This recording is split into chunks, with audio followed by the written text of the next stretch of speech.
And we are live. Welcome into the Arena, a multi-platform gaming news podcast morning show for Thursday, May 19th, 2022. I'm your host, Expat, along with my co-host, Burly Burlyman Gaming on Twitch. Morning, Burly. How you doing, man? I'm doing good. How are you, Expat? I'm doing good, man. Doing good. Just another day. Just the usual stuff out here in Japan. So, still haven't seen PewDiePie yet, though. But I'm sure there'll be some sightings of him at some point. Oh God, I'm sure there's like some YouTube channel or Twitter post thing of where's his location right now. You go track him and go find him. And like, yeah. But I mean, who knows? I mean, you can always dream the dream of running into some famous YouTuber, so. Oh yeah. Especially out here in Japan, since he's out here in Japan now. So he's closer than ever before. So yeah. Would he stick out much in crowds? It depends on where he is in Tokyo. I mean, there's probably now, yeah, because I mean, there's the COVID restrictions for travel and for tourists and things like that. But yeah, I mean, for those foreigners that are already here, I mean, there's areas of Tokyo that, there's a lot of foreigners walking around. So, and I'm sure he's not going to be walking around promoting himself, with a big sign, "Look at me," or anything like that. Oh, his own merch, his own shirt. Right, I'm sure he's gonna walk around with a scarf, and he's gonna probably because after a while it'll probably, if he tried to do something like that, it would get out of hand. It would get pretty crazy, I think. So, all right, so we got a great show for you. We're gonna talk about the gaming showcase. So it's like all the stuff that's going to be happening. Of course, we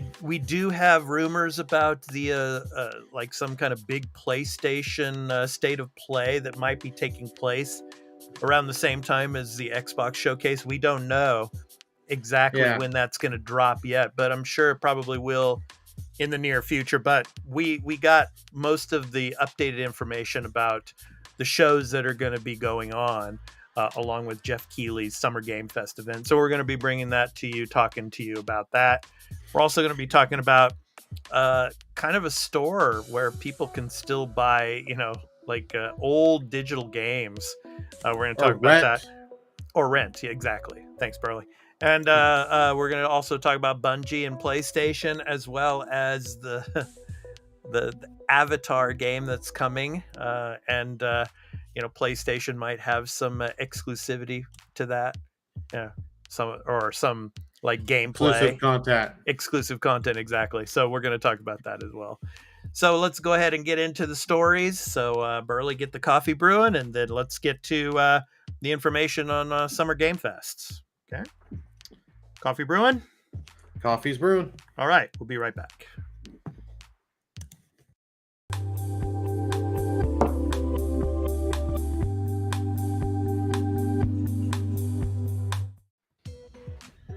All right, so Summer Game Fest is going on here. So we're going to give you all the information of what has dropped and what you can watch and where you can watch it. So I'm going to go ahead and scroll down here, and Burly's going to go ahead and read the information that we have for you. So take it away, Burly. So what do we have first? Obviously, we have the Summer Game Fest here. So go ahead. Yep, so June 9th, Thursday, June 9th, we have Summer Game Fest starting at 11 a.m. Pacific time or 2 p.m. Eastern time. Mm-hmm. Sadly, I work, so I can't do any streams or stuff on that, but it's Jeff Keighley's centerpiece of the event and arguably the biggest stream of the week. Kicks off the festives. If previous years are any indication to expect, we'll see a ton of AAA reveals, trailers, and other surprises. If you want to make the event feel even bigger, you can take a trip to a theater and watch it in IMAX. Wow. Yeah, I mean, I think that's a U.S. thing, not in Canada. Well, in Japan, it's like 3 a.m. when that happens out here. So I'm probably I won't be streaming it either. I'll probably be dead asleep still. So, we'll be covering it on the podcast. All of the information that comes out of it. So, yeah. So if it's going to be 3 a.m, does that mean you guys are just going to go to the bar and watch it? Bars showing this. Bars won't be open at 3:00 in the morning, Burley. They're all closed. Yeah. So I don't want to get into details about what the customers will probably be doing outside at 3 a.m. Fair enough. Yeah, this is a family supposed to be kind of like a family show. I don't want to get into the details. So anyway, let's go ahead and scroll down. What else do we got here on June 10th? June 10th. We got Geeked Week 2022. It's Netflix. 10 a.m. Pacific time, 1 p.m. Eastern. So on Friday, if you're looking for what next show to Netflix and chill, Geek Week will highlight around 60 upcoming movies and TV series making their way to the service. As well as the name implies, Geek Week spans multiple days and will offer a look at gaming adaptations such as Cyberpunk, Edge Runners, and Resident Evil. I think I'll pass. I forgot they're doing their Resident Evil show. Yeah. So I mean, it's another early morning thing here for me. So, but isn't like Netflix? I think next week, Stranger Things season 4 starts. I think it's next week. Yeah, the first half. Yeah, the first half. Yeah, and then the second half is in July or something like that. Yeah. So. Yep. Okay. Next up, what do we got here? So yes, games Tribeca Spotlight. Tribeca Game Spotlight. Go ahead, Burley. What we got? Alrighty. So we're getting that. That doesn't say what date. Oh, that's June 10th as well. Sorry, my bad. We're getting that at 12 p.m. Pacific, 3 p.m. Eastern. This stream celebrates titles selected by Tribeca to compete for the Tribeca Game Awards. Expect exclusive reveals and developer interviews for the following titles: A Plague Tale Requiem, America Arcadia, As Dusk Falls, Cuphead, The Delicious Last Course, Immortality, Oxenfree 2, Lost Signals, The Cub, Thirsty Suitors, and Venba. Okay. Yeah. I'm interested to see what they show on A Plague Tale Requiem, if anything. But I'd like to see that in the Cuphead stuff. Well, that's about it. I'll watch those trailers. How much you want to bet those will be trailers that have already been shown during the Summer Game Fest? I think Keeley's show is going to show more of A Plague Tale Requiem, as well as Cuphead. I think we shall see. But anyway, okay, let's move on. So June 11th, Burley. What we got here? We got Guerrilla Collective. So we're getting this is on the Saturday, 8 a.m. Pacific, 11 a.m. Eastern time. Okay, what is it? Can't get enough indie games. The Guerrilla Collective traditionally showcase a dozen upon dozen promising independent titles, several of which will appear exclusively at that event. So if you're into your indie scene, and we've had a lot of great indies have been really growing the last couple of years. That's right. So this is something you want to keep your eye on. Yeah, definitely want to keep your eye on that. Okay, and next up here, what do we Wholesome Game Direct at 9:30 Pacific, 12:30 Eastern. The Wholesome Direct serves as a companion to show Guerrilla event that shines a spotlight on cozier indie titles that make you feel warm and fuzzy inside. Teaser trailer hints shows we'll get new looks at games Coffee Talk Episode 2, Little Gamer Game, and Oblets. There you go. Yeah, I mean, this will be more like family-oriented type of indie games, I think. So, yeah. Very, very Nintendo-esque type of indie games, I think. Right, Burley? Yeah. Yes. Yeah, because Oblets is coming to the Switch. So Switch, yeah. Yeah. All right, and of course, here's another big one. So June 12th. This is one no one cares about. I'm kidding. Someone in the chat's going to chat here in about 10 seconds about that. Yeah. Or a YouTube comment. I already know it. Yep. Xbox and Bethesda Game Showcase coming at 10 a.m. Pacific, 1 p.m. Eastern Standard. Fancy you're a fan of all things Xbox's showcase for you. Expect a litany of reveals and updates from Microsoft's slate of third-party studios, with Bethesda having a time carved out for its announcement. So there's going to be a ton you're going to hear day one on Game Pass. If last year was anything of indication. Right. They had the best showcase last year. So out here in Japan, that'll be June 13th at 2 a.m. So Monday morning, 2 a.m. I'm on it, Burly. So you and I, we're going to be live streaming this one. Maybe our other co-host of the Arena Multiplatform Gaming News Podcast, Turn-Based Carl, maybe hopefully would be able to join us as well for that live stream of the event. Hopefully he can. So yeah. Looking forward to it, man. Yeah. So yeah, for me, 2 a.m. You 2 a.m. It's 1 o'clock in the afternoon. So Expat's just gonna be sitting there with a jug of coffee. Perfect time for you guys. Just wait until Tokyo Game Show, man. Just wait till TGS comes around. Then it'll be the opposites will be reversed. Yeah, so. Right, it's like 3 a.m. for me. Yeah. Or for me, I'll probably be there physically. If you get the media credentials, press badge. Yeah, I'm gonna try to do that. I'm gonna definitely try to get the media credentials so we can, so I can get over there and go to Makuhari and hang out there. Yeah, that is an event I would like to go myself to Tokyo. Yeah, I've been there many times. So it's during the days before COVID, it was crazy.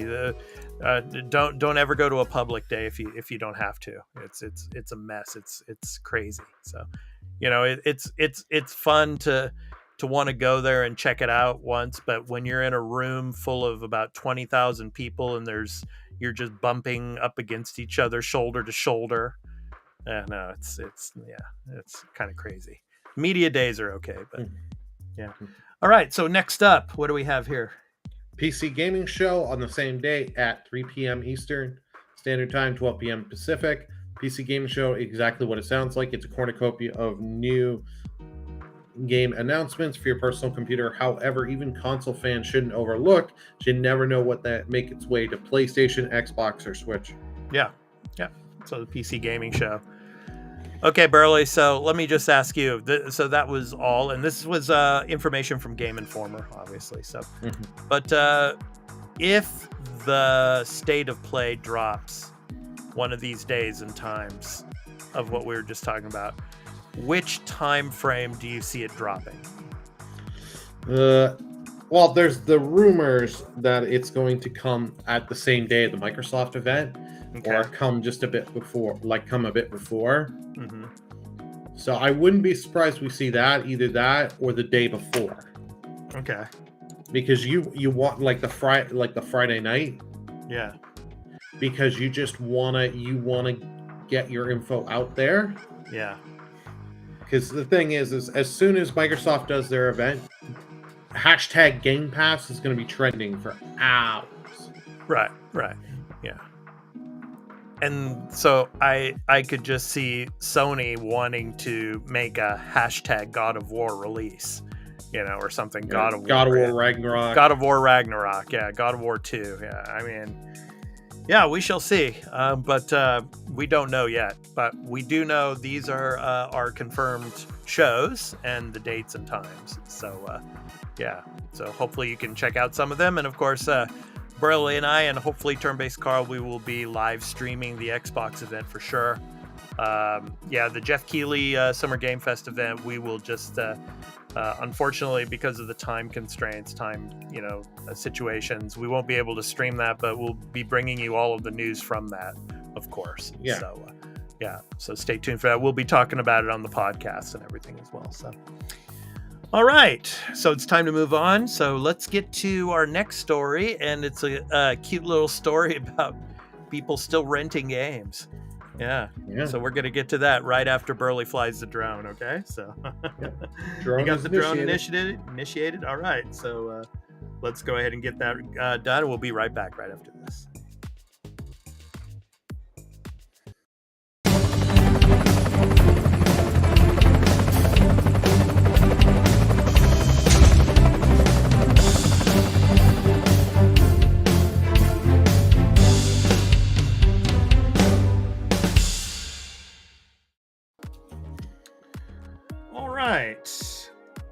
So, next, Gamefly. Burly. Until I read this story, I had never heard of Gamefly before. Never. Oh, really? Ever. Yeah. I've heard of them because we get America TV over here and stuff. So I used to get the ads, and I was like, oh, I want to try this, but it really, if I remember correctly, in my neck of the woods of Canada, you couldn't get it. Oh, okay. So it's a U.S. service. Yeah, it's like maybe I had heard of it like 25, 30 years ago. It was Yeah. it was seriously really Yeah. big when the PS2 came out. Yeah. Yeah. It was huge. Yeah. Okay. So, yeah. So anyway, I'll go ahead and read some of this for you. So this is from Zach Zwiesen over at Kotaku. So let me go ahead and read some of this for you. A few days ago, the person writing this article saw some folks posting online about the latest GameFly used game sale and decided to check it out while eating lunch. Now, haven't thought much about GameFly in a long time, so this person's curiosity about GameFly is like, in this day and age, got the better of himself and decided to explore GameFly's website. So he soon stumbled on an old, out-of-the-way section of the site where, in the year of our Lord 2022, you can still rent PS2, Xbox, and GameCube titles as if it was 2004. But even weirder than that is what titles make up GameFly's small, hidden library of old games. So I'm going to leave it there, and Burly, you take it away. So what is this all about? Yeah, you can still rent some old games, like PS2 titles, GameCube titles, things like that. So take it away. What's this about, man? So what this all about is just showing that still there is an option for newer game use for newer games. If you don't want to pay, you can't afford the big $60, you can just rent these, like with GameFly. Mm-hmm. You do have olders. It just, to me, because I found this article and I just amazed, because I thought GameFly was out of business. I haven't heard about them in years. And yeah, these online type of shops. Yeah. So you remember how Netflix started out? You could mail DVDs. They would just mail you DVDs. Oh yeah. I used to do that. Yeah, it was like put them in the mailbox, and then you'd order your other ones, and they'd come. Yeah. So. That's what GameFly is, but with games. You can also buy games through them. Yeah. Because they'll have old used games, and you know what, they've rented a million times, but they'll sell it to you for a cheap because they've already got their investment back. So because I was quickly just taking a look on there on pricing. So well, I remember in my area the Blockbuster used to do that stuff too. So Blockbuster was big, even with games too. So of course, movies and video, but even games, they were doing that as well. So yeah. But it still surprised me, even though they don't have a big title of PS2, Xbox, and GameCube, they have a couple. And a lot of it's your third-party crap, but just to still be renting out a few of those games. But they're still renting out PS3 games. Like, they've got PS4, PS5, so, like, they're still doing well in the U.S. It's U.S. only. Wow. They will only do U.S. So if you're a U.S. gamer and you want to pick up and try some of these games, try it. Like, I know there is a in the UK, there is a service like this. Yeah. It's not GameFly over there. It's I can't remember the name. But yeah, well, here in Japan, we have like small brick and mortar stores. They're kind of independent stores that run in a lot of the bigger cities. We have like the Tsutayas. We have the book offs, things like that, where you can buy a lot of retro games, and not digitally, obviously, but like the cartridges and stuff like that. You can buy them. It's not so much renting, but you can actually buy. But so a little bit different. Nice. But question for you: how long do you think this is going to last before they finally? Say their final goodbyes? Actually, it might still last for a while, because with the higher price of games going up, people aren't always willing to jump and just buy the new game. Because I've had so many people that sat and are waiting for deals and sales. Right. And if the price is right for their budget, and you can get multiple titles in a month, why not just do the whole GameFly? Yeah. Like, I know for some people that are content creators in the U.S. that may be starting to look at this, because I can get newest releases. I just pay a 1 monthly fee. Right. Get a few games instead of paying $60-$70 every new game. Yeah. Why wouldn't you do that? So, like, if they're still like renting games from like PS2 and GameCube era, just think 20-25 years from now, people could still be like renting PS4 games or something like this on this type of service. I mean, if it still exists, I doubt if it will, but who knows, but you never know. You never know, man. You never know. All right. So thanks for that story, Burly. So anyway, it was interesting when I was reading that. I was like, I kind of felt the same as the author of this article. It's like, it's like it's 2022 and people are still renting games like it's 2004, So, but anyway. All right. So next up, we're going to talk about Bungie and PlayStation right after this. Stay tuned.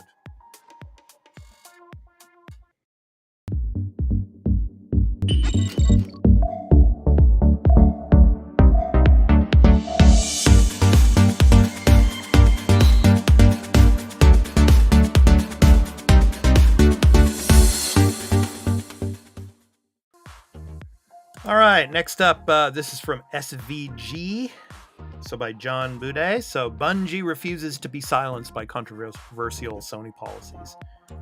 So obviously now Bungie is now a part of PlayStation. Of course, Sony has purchased Bungie.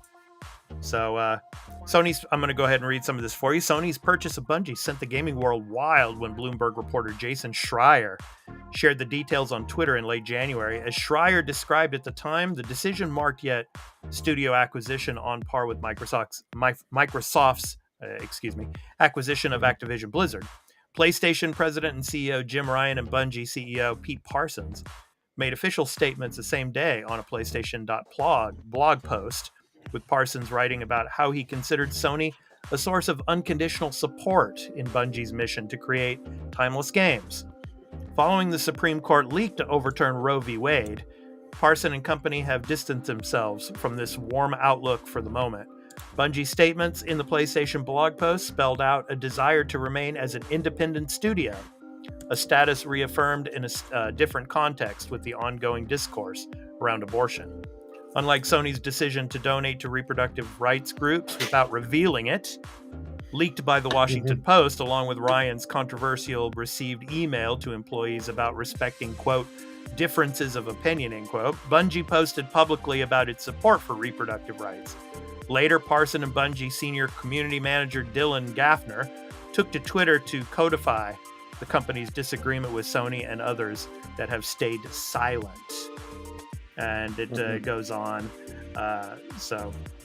Quote, I admit I'm just a community manager in the grand scheme, end quote, Dylan Gaffner posted on Twitter in response to another user worried about Sony censoring the studio. He added, quote, there will never be a, quote, muzzle, end quote, big enough to stop us from standing up for what's right, end quote. Gaffner also tweeted in the same thread about Bungie's priority to grow its, quote, pillars and culture year over year, end quote. He said the studio believes its path is the right one in terms of both game creation and affecting the industry at large. CEO Parsons agreed with Gaffner in a short reply on Twitter. The studio's Twitter messaging that it refuses to, quote, stick to games, end quote, alone continues to support for reproductive rights, which Bungie previously wrote about in a blog post. Quote, standing up for reproductive choice and liberty is not a difficult decision to make, and Bungie remains dedicated to upholding these values, end quote, the studio wrote. It also posted links to various reproductive rights organizations, including URGE, Unite for Reproductive and Gender Equality, and In Our Own Voice. Bungie and Sony clarified from the beginning that the studio behind the Halo and the Destiny series would remain unbound to Sony and be able to produce games for non-PlayStation platforms. So, Burly, I strongly hope that Bungie will be able to continue to speak out for reproductive rights and speak out for whatever they want to speak out, whatever the issue is. And I think that with their making a deal or contract, I guess I shouldn't say that. How could I phrase this? With them joining Sony, they probably assume that they're going to have those freedoms to be able to, still be like a kind of like a de facto independent studio and be able to speak their mind on certain issues without PlayStation getting in the way, or Sony, I should say, getting in the way of that. But then again, this is Sony. And we shall see if they keep their word on all of this and allow Bungie to continue to speak out and to stay kind of like a de facto independent style studio. And that's why they left Microsoft in the first place. They wanted to be an independent studio.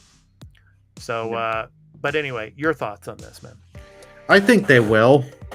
It's a matter of because as they left Microsoft for stuff, because of that stuff. Here's the thing: so Sony didn't waste like they spent the 3-point-something billion. Was it like 3.2 billion to get them? Yeah. So they knew this, and they already made deals saying like you can be independent. Yeah. There's probably the only thing I think Sony would get mad is if they said like shitty stuff about like saying PlayStation hardware is nothing special. You know what I mean? Mm-hmm. If they started doing that kind of stuff, Sony would be like, okay, we let you independent, but come on, don't mock our hardware or don't mock our other studios. You know what I mean? Yeah. That would be the only thing I could think they would kind of step in and just rein in. Yeah, I think when it comes to the western side of PlayStation and Sony, I don't think this is going to be an issue. I mean, the only instance where I could see this becoming an issue when it comes to their freedom of expression is if Bungie started getting involved with Japan-related issues. Because here in Japan, still gender equality, it's unfortunately still a male-dominated society out here in Japan. And if Bungie were to start talking about, well, no, I think, females should have more equality in the workplace and everything here in Japan, then I think it would become a problem. But out in the West, I think, I don't think that would be an issue. So. Yeah, I agree. Yeah, so that's just my thoughts on that. So, but we'll see. I mean, hopefully Bungie can stay like a de facto independent studio and create great games. Of course, it'll be under the PlayStation and the Sony umbrella now, but still, it seems like PlayStation is apparently going to still allow them to be, on multi-platform. We shall see. And of course the FTC, of course, is kind of, keeping a watchful eye on this situation as well, because as we reported earlier a couple of weeks ago, I think it was, that it looks like this, this purchase could take a little bit longer because of the FTC, keeping a watchful eye on this situation. So we shall see. But anyway. All right, Burly, let's move on to the last story. Of course, remember last E3, we were looking at that Avatar video, the trailer that came out at the Ubisoft event. Of course. Oh, yes, where Carl was so happy and then disappointed 10 seconds later.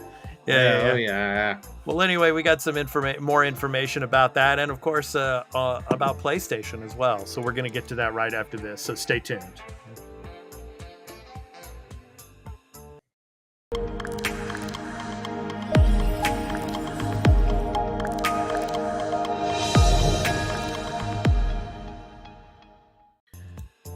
All right, so this is from the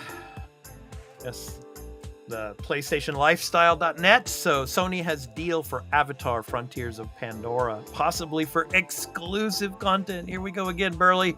Exclusive content. Yeah. Nani? Nandeska? Yeah, I mean, it's like exclusive content, of course. What is it? Marvel's Avengers got the Spider-Man, PlayStation players got the exclusive content for Spider-Man. Now it looks like Avatar is going to be in the same type of situation here. So I'm going to read a little bit of this for you, and then I'll let you comment on it, Burly. So Sony revealed a list of all of the current and upcoming games with which they have marketing deals, and there were a couple of surprises. The first was the appearance of Avatar: Frontiers of Pandora, implying there may be some form of exclusive content coming for PS5 consoles. The second was the absence of Call of Duty Modern Warfare 2, obviously because Microsoft is probably going to be all over that one now.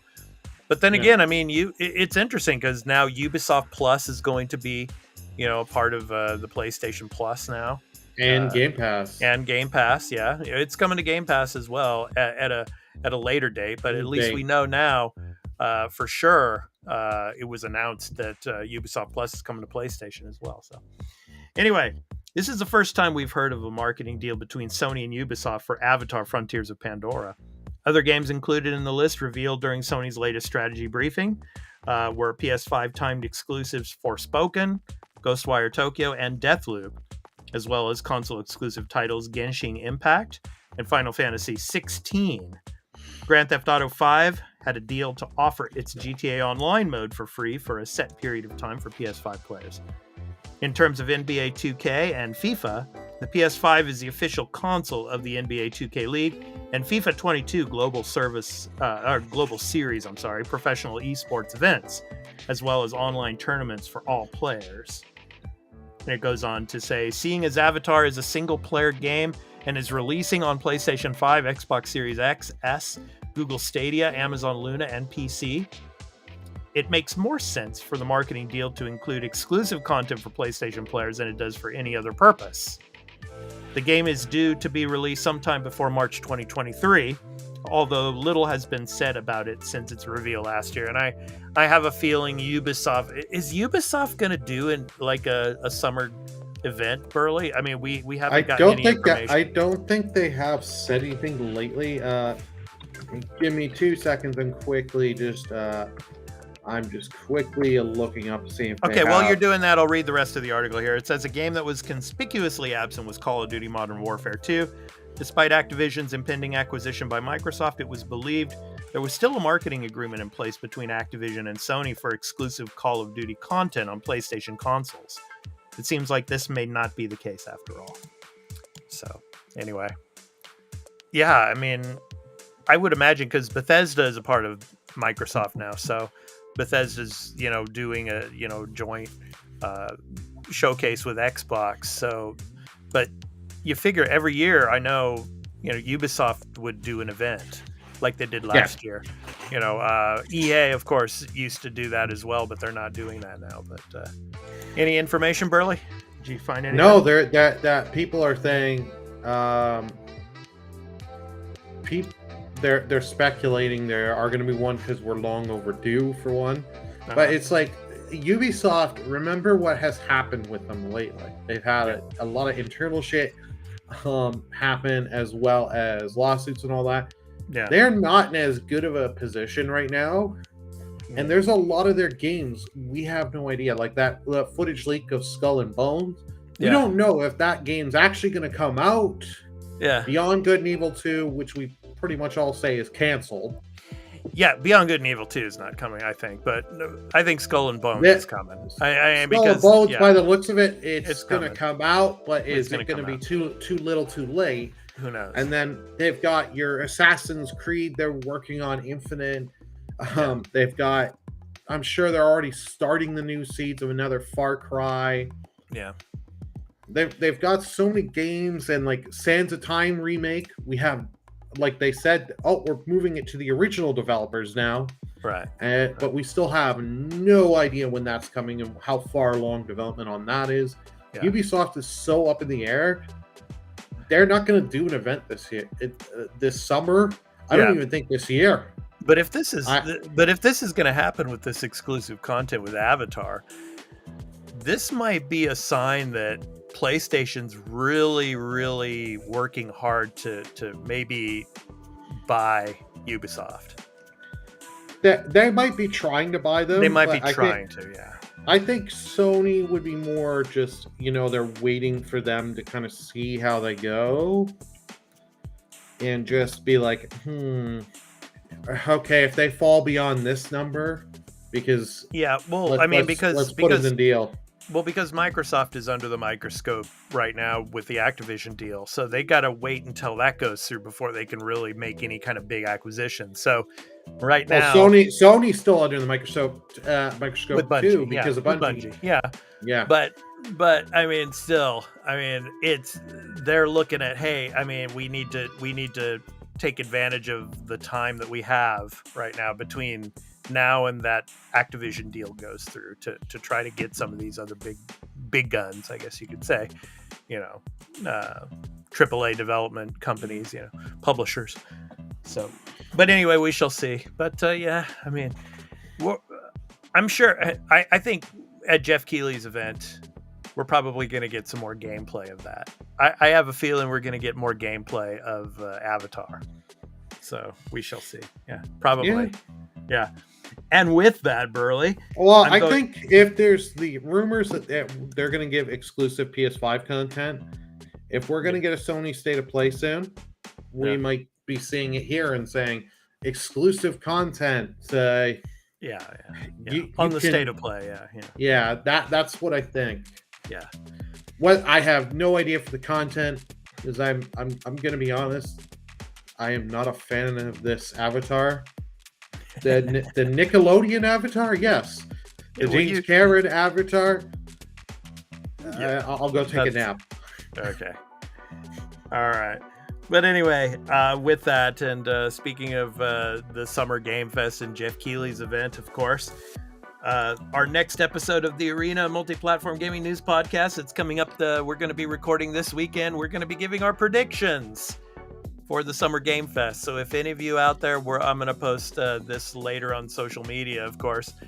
If any of you have any predictions for the Summer Game Fest, just Jeff Keighley's event now. Only Jeff Keighley's event we're going to be talking about on the next episode of the podcast. We're going to give our predictions for what we think is going to happen at that event. So if any of you out there have any ideas of what you think might happen, throw us a line over on Twitter. So we also have a Twitter, of course, at the Arena AMPGMP, which is below here. And you can also join our Discord, of course, the Arena Podcast Discord. And you can leave your suggestions and questions and comments. And of course, if you have any predictions, you can throw them into our podcast Discord as well. So the invite link is below there, so you can check that out. Yeah. And of course, we have a Patreon, and all of our content goes up in early access and ad-free over on Patreon. The podcasts, our audio and video formats, of course, go up there early and ad-free. So if you want to come and support our content, we'd really appreciate it. So come and check us out over there on Patreon. And then, of course, we have a YouTube channel, obviously, the Arena Productions. All of our content after it is up on Patreon early and ad-free. Once it goes public, it also goes up onto our YouTube channel. So you can check it out. Check all of our content out there as well. Our latest episode of Star Trek Strange New Worlds, our spoiler review of episode 2, is now up on the YouTube channel as well. So please go and check that out. And obviously, today, Burly, is episode 3. So as soon as the morning show is over, I'm gonna go and watch it. So I'm gonna check that out, and then of course we'll be recording that next Monday. So looking forward to that. And then of course this weekend, along with the regular podcast episode 87 of the Arena Multiplatform Gaming News Podcast, we will also be recording me, Burly, and Turn-Based Carl. We will be recording the Doctor Strange in the Multiverse of Madness review. And we'll be throwing that up to Patreon. So please go and check that out. So lots of stuff going on, man. Yeah. Yeah. All right. I forgot I don't have my sling ring on, so that me doing that was kind of pointless. All right, so I think that's going to do it for the morning show for today. So we hope to catch you tomorrow for the Friday edition of the morning show. So I've been your host, Expat, along with my co-host, Burlyman Gaming on Twitch. So we hope you all have a great day. Thank you so much for coming in and watching in video on demand. We really appreciate you and appreciate all of your support. So thank you so much. So have a great rest of your morning. Have a great day. And we hope to catch you tomorrow morning for the Friday edition. All right? Take care, everyone. So take care, everyone. Peace out. Burly, kill the feed. With pleasure. Yeah.